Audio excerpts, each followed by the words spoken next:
Hello students, तो आज हम यहाँ फॉरेस्ट सर्विस में बायोलॉजी सब्जेक्ट को स्टार्ट कर रहे हैं। बायोलॉजी में जो सबसे पहला टॉपिक आपको दिया हुआ है वह है पोषण, न्यूट्रिशन। ये आपका बायोलॉजी का जो फर्स्ट टॉपिक आपको दिखाई दे रहा है, ये टॉपिक आपका क्या है यहाँ पर, ये हो गया आपका न्यूट्रिशन। ठीक है, न्यूट्रिशन या पोषण। तो सबसे पहला कॉन्सेप्ट है कि न्यूट्रिशन की हमको जरूरत क्यों पड़ रही है, क्या चीज है न्यूट्रिशन। तो अपने को ध्यान रखना है, न्यूट्रिशन के माध्यम से या पोषण के माध्यम से हम जो न्यूट्रिटिव एलिमेंट्स हैं, न्यूट्रिटिव एलिमेंट्स क्या होता है अभी आगे चल करके मैं आपको क्लासिफाइड करूंगा। Carbohydrate, fat, protein, vitamin, minerals, water, ये सबको हम काउंट करते हैं न्यूट्रिटिव एलिमेंट्स में या पोषक तत्व में, इसको हम काउंट करते हैं। स्पेशली हम पढ़ेंगे कार्बोहाइड्रेट, फैट और प्रोटीन, इसको हम बोलते हैं एनर्जी प्रोवाइडिंग फूड मटेरियल, ऊर्जा प्रदान करने वाले भोजन। कार्बोहाइड्रेट, फैट और प्रोटीन। तो स्पेशली न्यूट्रिशन में हमको देखने को मिलेगा कि कार्बोहाइड्रेट, फैट और प्रोटीन को हम ऊर्जा प्राप्त करने के लिए इस्तेमाल करेंगे। अगला पॉइंट बनता है ऊर्जा की रिक्वायरमेंट क्यों है। तो आपको ध्यान रखना है कि प्रत्येक जीव को विभिन्न प्रकार के कार्यों का संपादन करने के लिए ऊर्जा की आवश्यकता होती है। Energy is must for different work in living organism, मतलब जो भी लिविंग ऑर्गेनिज्म है उसको विभिन्न कार्यों का संपादन करने के लिए ऊर्जा की आवश्यकता होती है। इसी प्रकार से हम देखेंगे विटामिन और minerals. Vitamin and minerals maintain और मेटाबॉलिज्म, मतलब विटामिन और मिनरल्स या जो खनिज लवण हैं ये हमारे शरीर की उपापचय क्रिया का नियमन करते हैं। उपापचय ये क्या हो गया आपका, ये मेटाबॉलिज्म को ये क्या करते हैं, मेंटेन करते हैं। आपको यहां पर ध्यान रखना है। तो कुल मिलाकर के अपने को ऊर्जा भी चाहिए और हमारी जो मेटाबॉलिज्म है वो प्रॉपर मेंटेन होना चाहिए।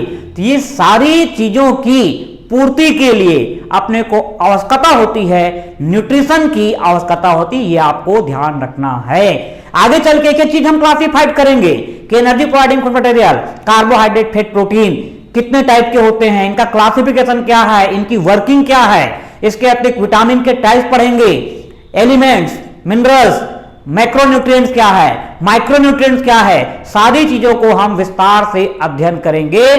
अभी सबसे पहले हम यहां पर ले रहे हैं टॉपिक आपका टाइप्स ऑफ न्यूट्रिशन, पोषण के प्रकार। तो यहां पर आप देखिए ये जो पोषण हम पढ़ते हैं, न्यूट्रिशन हम क्या पढ़ते हैं, टू टाइप ऑफ न्यूट्रिशन हम पढ़ते हैं, ध्यान देंगे। नंबर वन क्या होता है आपका, ये ऑटोट्रॉफ्स। ऑटोट्रॉफ्स बोलने का मतलब क्या हो गया, ध्यान रखना है आपको, ये स्वपोषी। दूसरा हम लोग यहां पर पढ़ते हैं क्या आपका, ये हेट्रोट्रॉफ्स। हेट्रोट्रॉफ्स मतलब क्या हो गया आपका, ये विषमपोषी। ऑटोट्रॉफ्स है, हेट्रोट्रॉफ्स। अब यहां पर आप देखिए ऑटोट्रॉफ्स बोलने का मतलब क्या है, जो फोटोसिंथेसिस कर सकता है वो क्या है आपका, ऑटोट्रॉफ्स है या स्वपोषी। तो इसमें ऑटोट्रॉफ्स बोलने का मतलब क्या हो गया अपने को, इसमें क्या चीज इंक्लूड रहेगा आपका, ये ग्रीन प्लांट्स। कौन आ जाएगा इसमें, आपका ध्यान रखना है, ये ग्रीन प्लांट्स मतलब जिसके पास क्लोरोफिल है। क्लोरोफिल की उपस्थिति होने के कारण वो CO2 कार्बन डाइऑक्साइड को लाइट की प्रेजेंस में रिड्यूस करके ग्लूकोज में कन्वर्ट करने की क्षमता रखता है। नॉर्मली हम फोटोसिंथेसिस को डिफाइन करते हैं, इंडिया के सारे एग्जाम में आ चुका है कि एग्जैक्ट डेफिनेशन ऑफ फोटोसिंथेसिस हम क्या बोलते हैं, the conversion process of solar energy into chemical energy. मतलब जो सौर ऊर्जा है उसका रासायनिक ऊर्जा में परिवर्तन फोटोसिंथेसिस कहलाता है।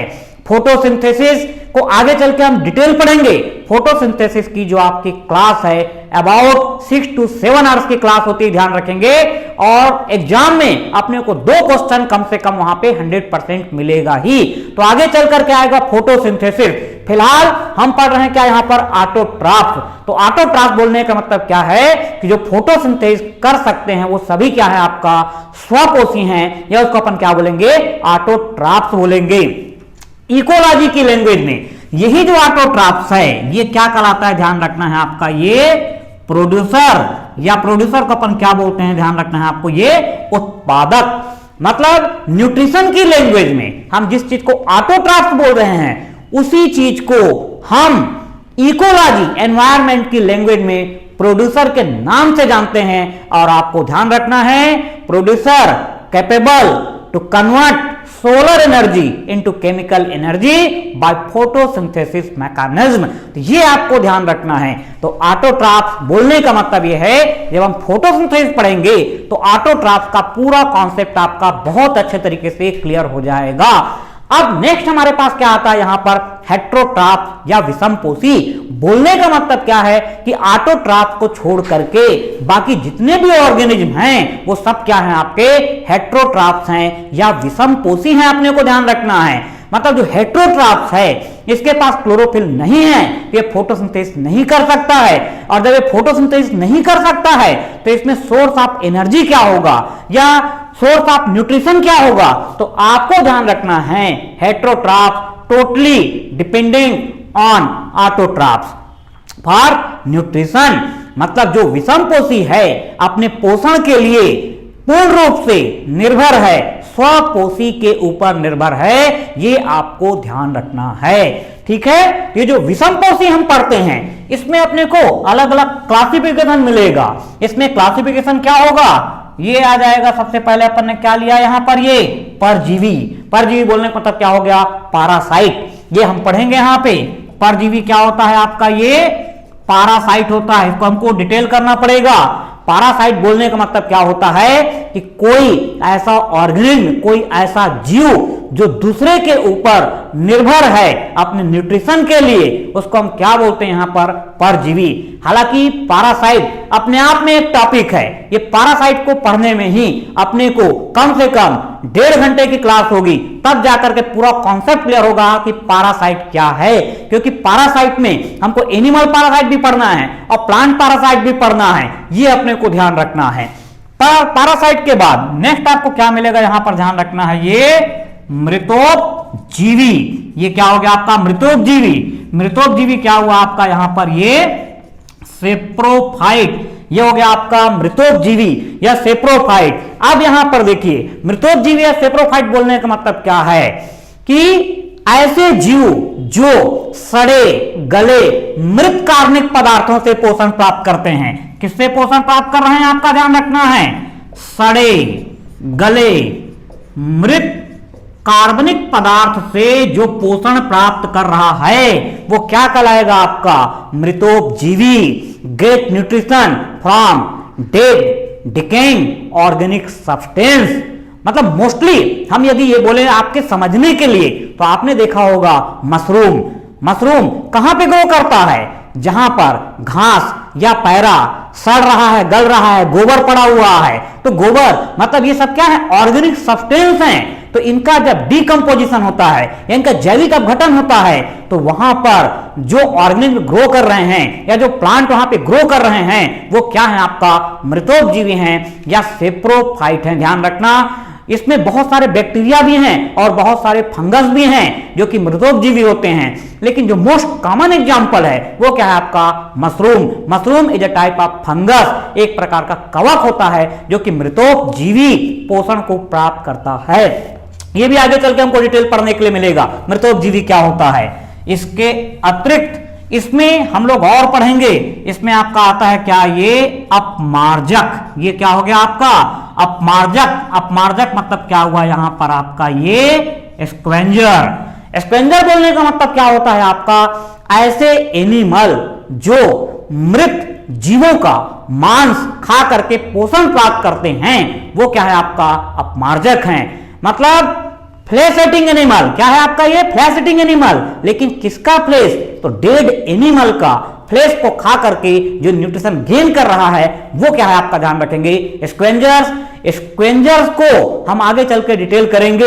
इसमें काउंट होता है कि आपका वल्चर, गिद्ध, कौवा, क्रो, एंट, चींटी, ये सबको हम काउंट करते हैं किसमें, स्क्वेंजर्स या अपमार्जक में काउंट करते हैं, ये आपको ध्यान रखना है।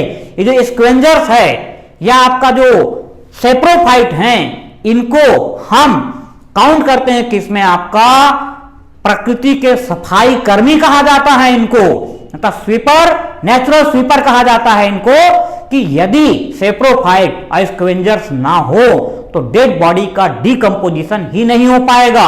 ये काम किनके द्वारा किया जाता है, यहां पर आपको ध्यान रखना है स्क्वेंजर्स और सेप्रोफाइट के द्वारा। इसको हम डिटेल पढ़ेंगे। इसके अतिरिक्त यहां पर आपको मिलेगा आपका ये कीट भक्षी पौधे के बारे में हम पढ़ेंगे। इंसेक्टिवर्स प्लांट, क्या आ जाएगा आपका यहां पर, ये इंसेक्टिवर्स प्लांट आ जाएगा, ध्यान रखेंगे। कीट भक्षी पौधे, कीट भक्षी पौधे के बारे में अपने को पढ़ने के मिलेगा। इंसेक्टिवर्स प्लांट, आपने नाम सुना होगा पिचर प्लांट। तो पिचर प्लांट ऐसे मर्सी प्लेस, दलदली क्षेत्र में वृद्धि करता है जहां पर नाइट्रोजन की कमी होती है। मतलब insectivores plant occur in nitrogen deficient soil, मतलब ऐसी मिट्टी जहां पे नाइट्रोजन की कमी है, और नाइट्रोजन को प्राप्त करने के लिए ये इंसेक्ट का डाइजेशन करता है या कीट का भक्षण करता है। पूरा डिटेल आगे चलकर के आपको मैं बताऊंगा कि कोई भी ऑर्गेनिज्म है उसको प्रोटीन सिंथेसिस करने के लिए नाइट्रोजन की रिक्वायरमेंट होती है।